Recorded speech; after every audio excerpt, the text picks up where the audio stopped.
ప్రియులారా, ప్రభు అయిన యేసుక్రీస్తు పరిశుద్ధమైన నామములో ఈ ఉదయకాల సమయం జీసస్ మీట్స్ యూట్యూబ్ ఛానల్ వీక్షిస్తున్న మీకందరికీ శుభములు తెలియపరుస్తున్నాను.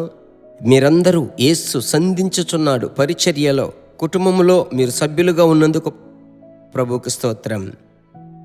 ఈ ఉదయకాల సమయమున ప్రభు బిడలారా, ఈ దినమంతా ఎలాగుంటుంది, ప్రభు ఎలా నడిపిస్తాడు అన్న సంగతులను గురించి మీకు ఒక ఆలోచన ఉండవచ్చు. మంచిది.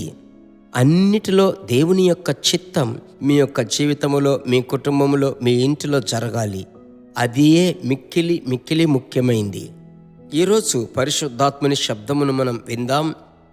అపోస్తలుల కార్యములు 11వ అధ్యాయము 3వ వచనం. నీవు సున్నతి పొందని వారి యొద్దకు పోయి వారితో కూడా భోజనము చేసితివని అతనితో వాదము పెట్టుకొనిరి. వీళ్ళు దేవుని బిడ్డలే, అయితే దైవ సేవకులలో ఒక వివాదము జరుగుచుంది, ఒక జగడం. రక్షింపబడి పరిశుద్ధాత్మ అభిషేకమును పొందుకున్న దేవుని బిడ్డలే, అయితే వారు ఒక సమస్యను ఆధారము చేసుకొని వివాదం. ఏమిటా సమస్య? ఈ 10వ అధ్యాయమంతా కొర్నేలి ఇంటిలో ఉద్యమం గురించి మీకు తెలుసు. కొర్నేలి ఒక యూదా మతస్థుడు కాని అన్యుడు. వారి ఇంటిలో దేవుడు పేతురు ద్వారా ఒక గొప్ప ఉజ్జీవ కూడికను ప్రారంభించి అనేకులు అభిషేకము పొందుకొని బాప్తిస్వం పొందుకొని వారితో కూడా భోజనము చేసి మహిమగల పరిచర్య చేశాడు. ఈ సమాచారం పై అధికారులకు తెలిసినప్పుడు, పెద్దలకు తెలిసినప్పుడు అపోస్తలులంతా వివాదము చేస్తున్నారు. ఇది ఒక సమస్య. ఆత్మీయ జీవితంలో నీవు నేను జీవించేటప్పుడు కొన్ని సమస్యలను మనం ఎదుర్కోవలసి వస్తుంది. అయితే ఆ సమస్యల మధ్యలో మనం ఎలాగూ నడుచుకోవాలి, అది చాలా ముఖ్యము కదా. ఇందుకు పేతురు మనకు చక్కటి ఉదాహరణ. 11వ అధ్యాయములోని 4వ వచనము నేను చదువుతున్నాను. అందుకు పేతురు మొదటి నుండి వరుసగా వారికి ఆ సంగతి ఇలాగు వివరించి చెప్పెను.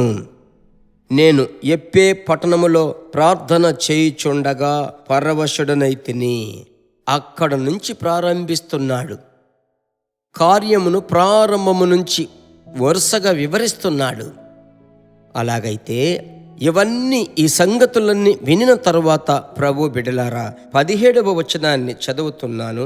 ప్రభు అయిన యేసుక్రీస్తునందు విశ్వాసం ఉంచిన మనకు అనుగ్రహించినట్టు దేవుడు వారికి కూడా సమాన వరము అనుగ్రహించి ఉండగా దేవుని అడ్డగించుటకు నేనేపాటి వాడనని చెప్పాను.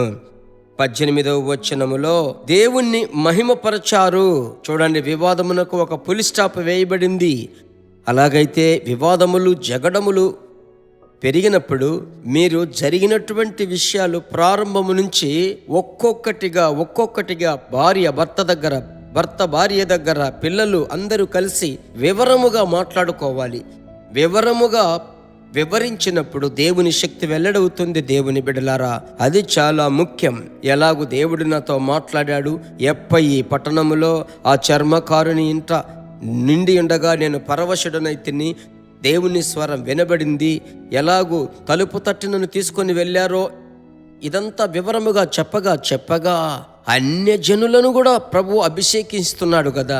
అలాగైతే మన దేవుని కార్యమును అడ్డగించకూడదని ఒక కన్క్లూజన్కు వచ్చి కన్ఫ్యూజన్ను తొలగించారు.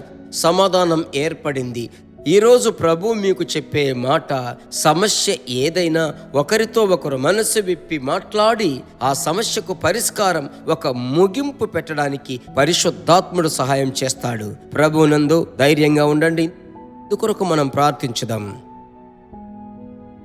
మా పరిశుద్ధమైన మంచి తండ్రి, అప్పుడప్పుడు తరచు ఇలాంటి సమస్యలు కుటుంబములో, వ్యక్తిగత జీవితములో, వ్యాపారములో, ఉద్యోగ స్థలములో వచ్చేటప్పుడు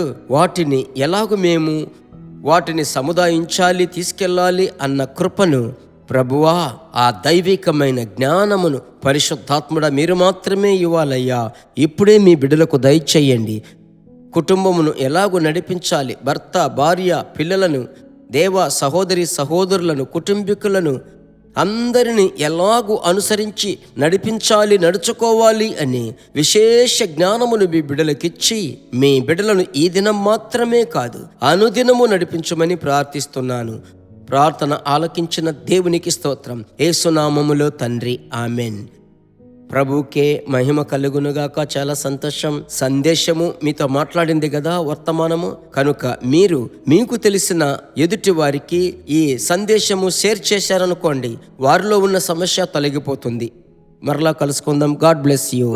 దేవుని బిడ్డలారా, ఈ వర్తమానము మీకు మిక్కిలి ఆశీర్వాదకరముగా ఉందని మేము నమ్ముచున్నాము. ఇంకనూ మా వర్తమానములను విని ప్రభువులు ఆశీర్వదింపబడుటకు జీసస్ మీట్స్ మినిస్ట్రీస్ అను మా యూట్యూబ్ ఛానల్ ను సబ్స్క్రైబ్ చేయండి. మరియు మా ప్రార్థన సహాయముకై మీరు సంప్రదించవలసిన మా ఫోన్ నెంబర్ 9841425236 మరియు 7299546363. Email gpsrobinson@hotmail.com. ప్రభు మిమ్మును ఆశీర్వదించునుగాక.